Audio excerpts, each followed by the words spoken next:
Ayatollah Ali Khamenei, Iran's supreme leader for more than 3 decades, is dead. Killed inside his own compound in Tehran during a coordinated Israeli airstrike reportedly backed by the United States. And the President of the United States is celebrating one of the most evil people in history, Trump wrote on Truth Social. But beyond the rhetoric lies a far more serious question. What exactly has just been set in motion? Because this was not simply the elimination of a foreign leader. It may mark the beginning of a conflict capable of reshaping the Middle East, destabilizing global markets, and costing thousands of lives, possibly American lives. According to the president's own words, this may only be the beginning. Trump has said military operations will continue uninterrupted throughout the week or as long as necessary. He has warned that additional American troops will likely die before this ends. And he has openly called for regime change in Iran. So the real issue is not only what happened, but what comes next. The path to this moment did not unfold overnight. It followed weeks of escalating tension, internal unrest in Iran, military repositioning, failed diplomacy, and increasingly confrontational rhetoric. In mid-January 2026, massive protests reportedly erupted across Iran after another harsh government crackdown. Millions were said to have taken to the streets demanding systemic change. The regime responded with force. Casualty figures remain disputed, but thousands were reportedly killed and many more arrested. Internet blackouts limited outside verification, creating an information vacuum filled with competing claims. In the middle of this turmoil, Trump publicly encouraged protesters, suggesting that support was coming. Days later, the United States began repositioning major military assets to the region aircraft carriers, stealth fighters, surveillance platforms, and long-range bombers signaling that diplomatic pressure might soon give way to force. Diplomatic talks were attempted in Geneva. The framework was simple. Iran would dismantle its nuclear infrastructure in exchange for sanctions relief. The negotiations failed. In a subsequent national address, Trump declared that patience had run out. 4 days later, in the early hours of the morning, he announced that major combat operations had begun.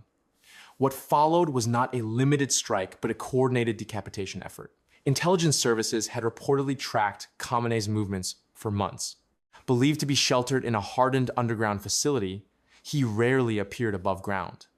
But on the morning of February 28th, intelligence indicated that senior leadership would gather at his compound. Within minutes, precision-guided munitions struck the targeted structure. Khamenei was reportedly killed alongside several high-ranking officials. At the same time, additional sites across Iran were hit: air defense systems, command centers, missile facilities, drone installations, and elements of strategic infrastructure. Cruise missiles were launched from naval vessels.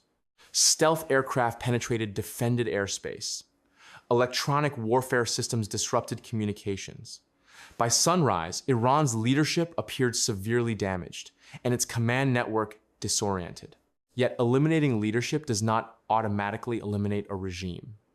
In his first remarks following the operation, Trump framed the strikes as defensive, arguing that the objective was to eliminate imminent threats. Critics questioned the immediacy of that threat, noting previous claims that Iran's capabilities had already been degraded. Trump's broader justification rests on decades of hostility between the two nations: hostage crises, proxy conflicts, regional instability. In his follow-up address, he made it clear that the objective extended beyond deterrence. Operations would continue until strategic goals were achieved. Those goals included permanently ending Iran's nuclear ambitions, dismantling its regional proxy networks, and neutralizing threats to American interests. In practical terms, that signals a pursuit of regime change. The president called on Iranian military officials to lay down their arms in exchange for immunity and urged civilians to seize what he described as a historic opportunity.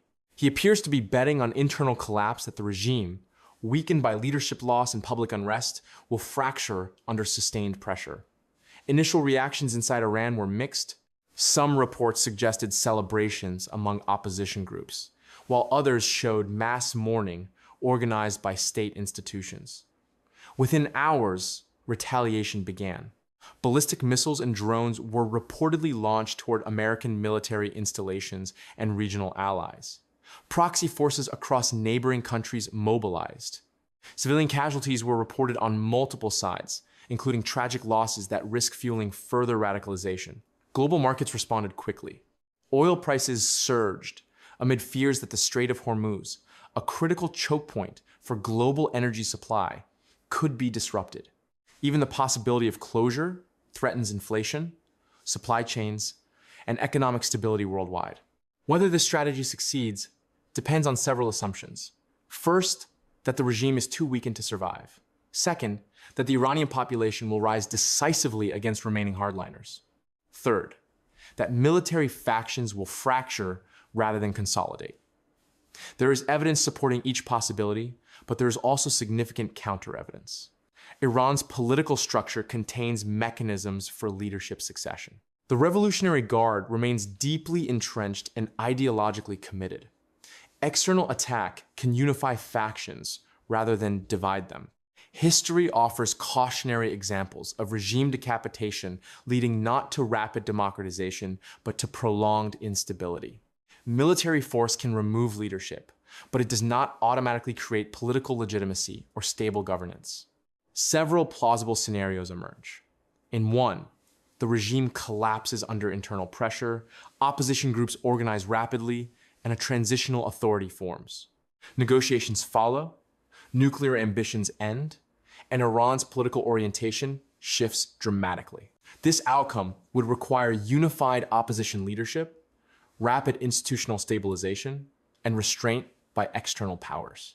In another scenario, the regime regroups. A successor leader consolidates authority, nationalist sentiment strengthens, and asymmetric retaliation intensifies. Cyber operations, proxy warfare, and regional destabilization continue for years, drawing American forces deeper into conflict. A third possibility involves broader regional escalation, with multiple states becoming directly engaged and major global powers providing indirect support to opposing sides, increasing the risk of wider confrontation. At present, it is unclear which path will unfold. There is little public evidence of a detailed post-strike stabilization framework. There is clearly a plan to strike, but whether there is a coherent plan for managing the aftermath remains uncertain. The human cost is already rising. Military personnel and civilians alike are at risk.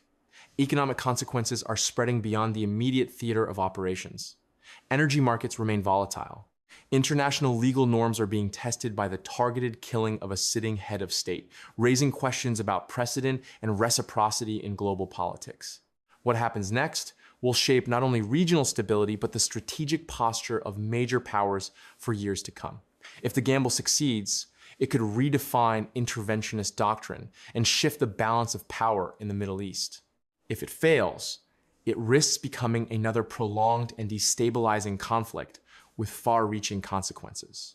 The coming days and weeks will determine whether this moment is remembered as a decisive, strategic breakthrough or the opening chapter of a wider and more dangerous confrontation. History is moving quickly, and its direction remains uncertain. Thanks for watching this video. Please share your thoughts with us in the comment.